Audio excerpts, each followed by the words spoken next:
privilege for me to be here. And this is my daughter, Gabby.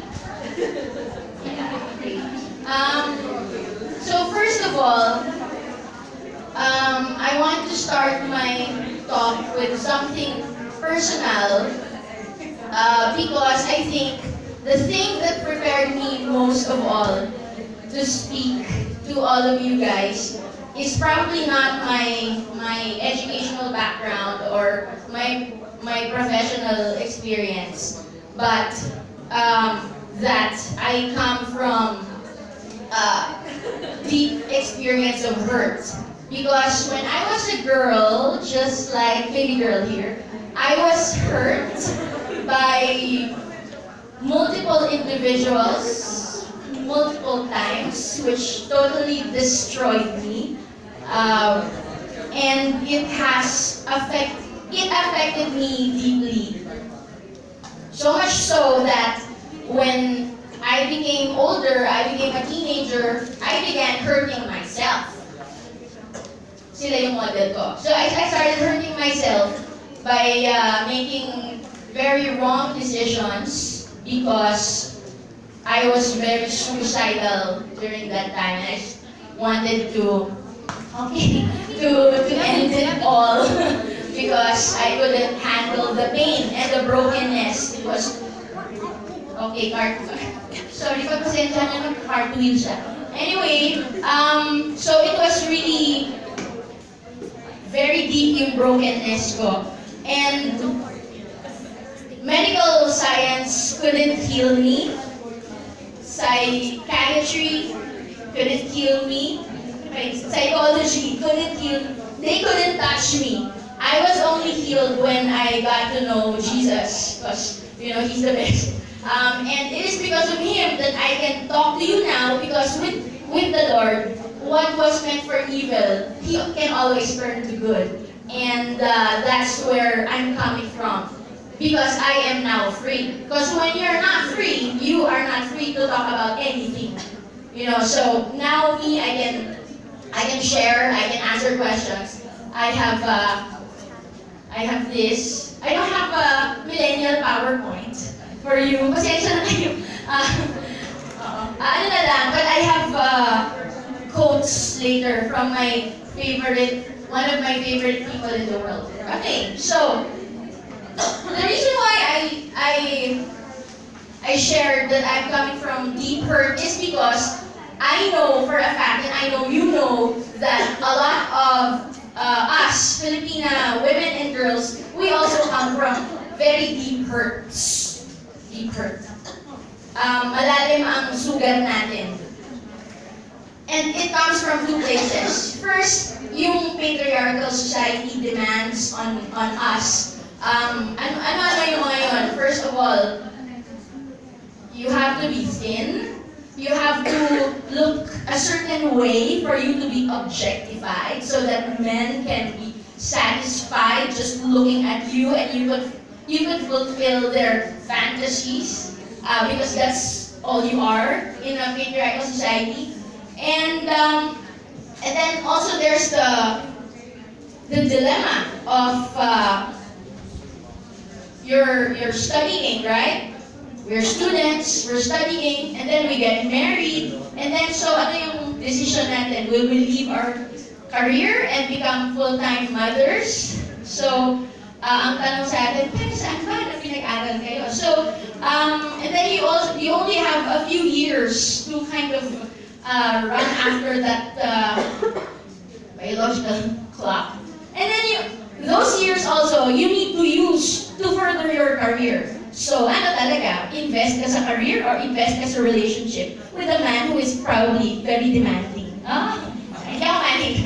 I'm just stating facts. I mean, experience, observations. Sabihin na lang kung hindi nyo nakikita yun. Pero kasi with me, that's what I see. And what else? Ano ba yung demands on us? If we are broken and we enter into a relationship, we will be getting our purpose in life from our partners who cannot give it to us.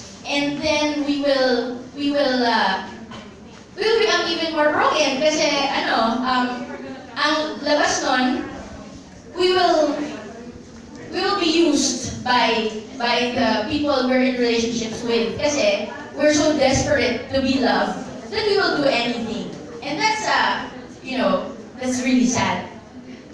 Now, aside from sabi ko, short skirts, ganun din. And then yung kailangan Victoria's Secret model ka. And then, no wait, ito pa, bawal magkapaiklat. Tama ba? Bawal magkapaiklat lalo sa legs. Tsaka dapat maputi yung siko mo, tsaka yung legs mo. Or else, hindi ka magkakaasawa. Or hindi ka magugustuhan. Kasi apparently, that's the only place you get your value from. Your physical appearance. That is the message that patriarchal society gives us. But Filipino women don't only have that as a source of, their problems, our brokenness, our hurt. We also live in a very colonial, feudal country. And isang manifestation na yon yung economy natin. Because, apparently, kahit na more than 100 years na ang mga prominent universities here in the Philippines, it seems like our Filipino economists or our Filipino thinkers cannot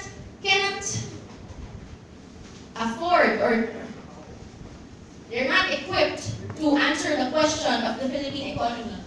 And what is the consequence kapag kulang ang trabaho dito sa Pilipinas? Saan kukuha ng trabaho? Abroad. Sino ang nag-abroad? Ang anak ba o ang magulang? Ang magulang, di ba? Tapos usually, mga nanay. So maiiwan nila yung mga anak nila dito. Not because it's their choice, but because it is a circumstance dictated to them by our country. And then, ano nangyayari sa mga pamilya nila? Ano nangyayari sa mga anak na hindi napapalaki ng mga magulang? Dahil sa kakulangan ng bansa natin na mag-provide ng trabaho para sa atin. Especially yung mga daughters, mga anak na babae. Pag nawala yung, if their mothers leave, who raises them? And then usually lolo, lola, but of course lolos and lolas are older, they're, and so we have generations of young Filipinos who are deprived of the presence of their mothers or their parents because of our status as a nation. And that's wrong, isn't it? That's wrong. And someone has to say it out loud. And I have a lot of respect for our OFWs because what they're doing is really difficult. It's really difficult. I mean, as a mother, mawala lang ako like for one night. It's really difficult. What more, 5 years? And then when you're there, you get abused or the only importance you have in your country is the money that you send. And when they are abused, or when they are prey to evil people in the, immigration and the recruitment agencies and yung mga, and even employers who see how desperate our people are to find jobs, sinong poprotekta sa kanila? Wala. So it's a problem. And so what I'm saying is, patriarchal society, compounded by colonial and feudal society, ang dami problema ng mga Filipino women. Okay. And then another thing is, I've been watching the Me Too movement, started by actresses, I think, celebrities in Hollywood, and it's fascinating. However, when people ask me, I say, you know what? Good that you're supporting that. So now maybe you can support the sampagita vendors who are palaboy-laboy sa labas, lalo na mga batang babae na nasa kalsada ng 9 o'clock, 10 o'clock. naka-shorts, naka-t-shirt, exposed to the elements, exposed to predators. Sinong nagsasalita para sa kanila? Kasi these are the problems that are unique to our society.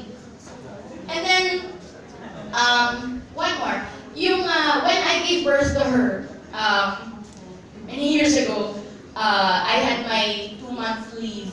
And so, she was crying and, constantly demanding. And then my body was kind of also adjusting. So it was really difficult. So I just asked the Lord for strength, and it was given, and I survived, and I'm here. But my point is, so I know I'm privileged because I have the resources to get milk and diapers and to pay for vaccinations for my daughter. But can you just imagine, because of our economy, the plight of the other mothers here in our country? How do they get by? And who will speak for them in social media? Because apparently it doesn't happen unless it's in social media. So sana, and Nikki is really bright light, and Marika also, kasi maganda yung awareness na dinadala. And our awareness as a colonial society usually comes from the West, and it's a good thing. But there has to come a time that we have to own it. And so, open our eyes to our reality here, so we can be more useful here in our country, and not just, to others. So, no, actually, yun lang. And so, what is feminism? Feminism for me is an acknowledgement that there is something wrong with the way women are treated, or with the way women are treated, and who will help them, and women and children, especially daughters, and the other minorities, yung mga nanay na OFWs, yung mga nanay na nasa Filipino tribes, yung mga nanay na mga homeless, yung mga nanay na nagkakarga yung mga baby nila, nag-begging in the streets, and they live on the streets. There's something wrong. And because they're not really profitable, it's not really a beautiful thing to, support them. Well, it's not worth it. And it's wrong. It's wrong. Kaya may feminism. Kasi walang nagsasalita. Dati, walang nagsasalita para sa mga babae. So now, I admire these women talaga who really work hard to bring awareness to all of us. And, okay, so, another thing, aside from the economy, are the two weapons used against us as Filipinas. Number one is our skin color. We know that our skin color excludes us from certain circles here in our own country. And we have to think about that, because ano yung sinasabi nating message sa mga katulad niya na lumalaki, na kapag ganito yung kulay mo, wala kang kwenta. So what we're saying is, your value comes from your skin color. Or even language, right? The right accent, or even the wrong accent, pag yung Bisaya accent, ganyan, pinagtatawanan, gano'n, or yung accent ng urban poor, hindi sila included sa mga in-groups. Bakit gano'n? Is it because their value solely comes from language, their language? Mali yun eh. Tingin ko, mali yun. Kasi we are more than that. So, let's think about that.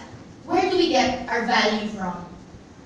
Okay? And then, the next one is, because of that, I think mas malalim yung hurt ng Filipino women, aside from being victims of a patriarchal society. Because there is, I like the word intersectionality. Tama ba? intersectionality, because this is where, as I said in my title, where feminism and nationalism meet. Nationalism is just an acknowledgement also that there is something wrong in our country and we need to fix it. And we can, because our problems are man-made and we can fix them. So, what I'm trying to say is, kasama sa problema natin as women yung deep hatred natin for ourselves as Filipinos. Because, may student dito, our deep hatred comes from shame of who we are, the regret of where we are, and the bitterness of the perceived purpose of why we are who we are and why we are here in the Philippines. Diba? Kasi may restlessness na maging Pilipino tayo. So, nagsisip yan into relationships of men and women and into the treatment of women.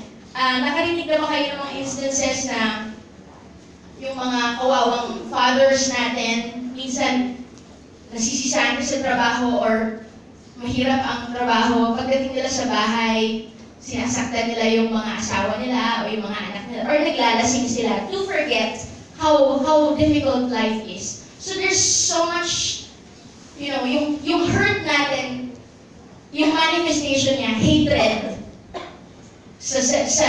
towards ourselves. And I think we can counter that by reflecting on how we can respect ourselves again. It's a beautiful thing, respect. You know, I'm a teacher, and I hear also always from I hear from Aretha Franklin. I hear from students how, you know, Filipino is so hard, right? Do you see that? No, okay. Filipino is so hard, ganon. And I said, you know, their problem is not ability. Lack of ability is lack of respect. Because tayo, ayaw natin ng Filipino, ayaw natin nag-aaral ng Filipino, ayaw natin ng Filipino. Pero pag pupunta tayo sa ibang bansa, like sa Korea, for example, babalik tayo dito with Korean expressions, right? So, we have respect for all the other languages in the world except for ours. And there is something wrong with that.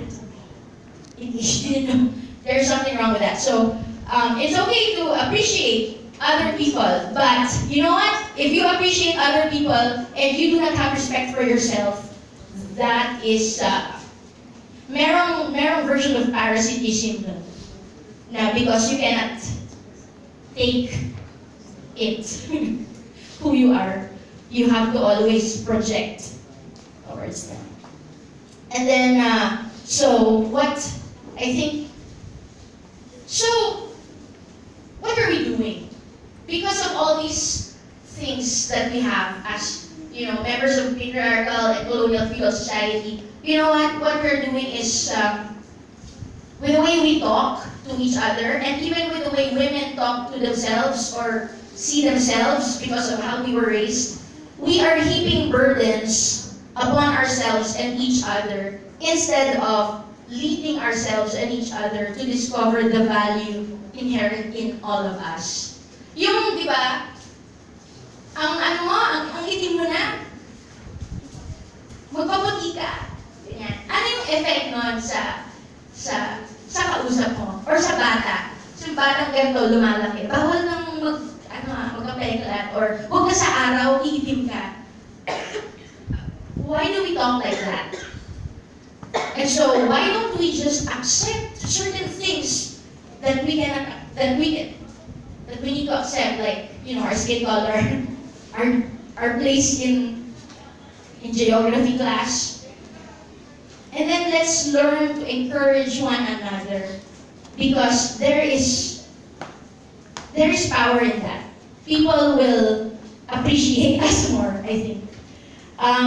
Give courage to accept and fix. We need to fix things from a position of love and appreciation, and not from a position of hate and anger. Okay. So, before I give the floor to my favorite person, one of my favorite, one of my heroes. I would just like to say that as we leave this place, and now we're thinking about feminism. Before looking at textbooks, because I did that. I went to the UP Main Library and I devoured the feminists like Germaine Greer and Gloria Steinem and all these women. I learned a lot from them, but I had to appropriate to my situation. Kasi wala naman silang OFWs doon. Wala naman silang, yung skin